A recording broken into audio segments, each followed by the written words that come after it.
प्रयागराज में चल रहे महाकुंभ में हर रोज कुछ न कुछ तो नई खबरें सामने ही आती हैं। इस बार जो चर्चा का विषय बनी है वो है डीजा शर्मा, जो पहले स्पाइस जेट में एयर होस्टेस थी और अब आध्यात्मिक जीवन जीने की राह पर निकल पड़ी हैं। आप ये सोच रहे होंगे कि कौन है डीजा शर्मा, तो मैं आपको बताती हूँ कि डीजा शर्मा कौन है।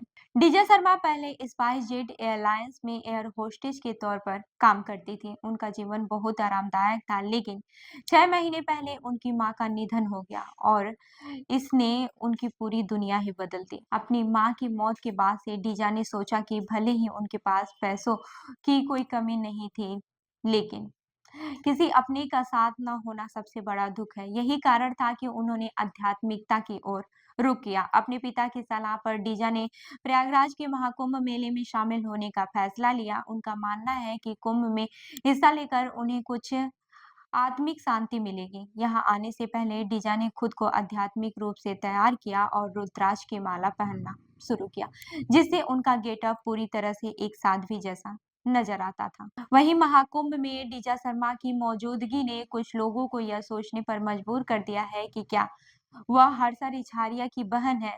हर्षा रिछारिया, जो खुद महाकुंभ में काफी सुर्खियां बटोर चुकी हैं, उन्हें देखकर डीजा को लेकर यह अफवाहें फैलने लगी। डीजा ने इन अफवाहों पर प्रतिक्रिया देते हुए यह साफ कहा कि वह हर्षा रिछारिया की बहन नहीं है और न ही वो खुद को किसी इन्फ्लुएंसर के तौर पर पहचानना चाहती हैं।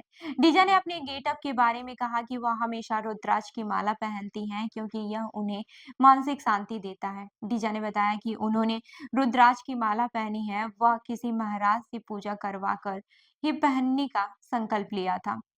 उनका यह रूप दिखाता है कि वह आध्यात्मिकता की दिशा में गहरी रुचि रखती हैं और इसे अपने जीवन का हिस्सा बनाना चाहती हैं। वहीं डीजा के अनुसार एयर होस्टर बनने के बाद भी वह बहुत खुश थीं और उनकी जिंदगी में सब कुछ सही था। लेकिन जब उनकी मां का निधन हुआ तो उन्हें महसूस हुआ कि दुनिया में रिश्ते सबसे महत्वपूर्ण है।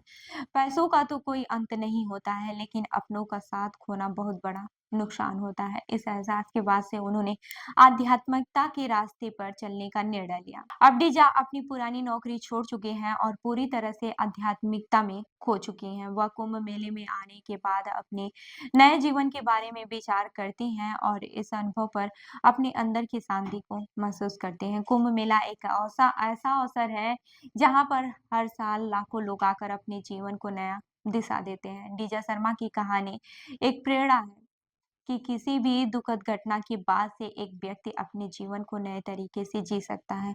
उन्होंने अपने दुख को एक ताकत में बदल दिया और आध्यात्मिक जीवन की राह पर चलने का फैसला किया है। डीजा का जीवन हमें यह सिखाता है कि कभी भी किसी घटना के बाद से जीवन को छोड़ना नहीं चाहिए, बल्कि उसे एक नया दिशा देना चाहिए। तो इस खबर पर क्या है आपका कहना, हमें ज़रूर बताइएगा।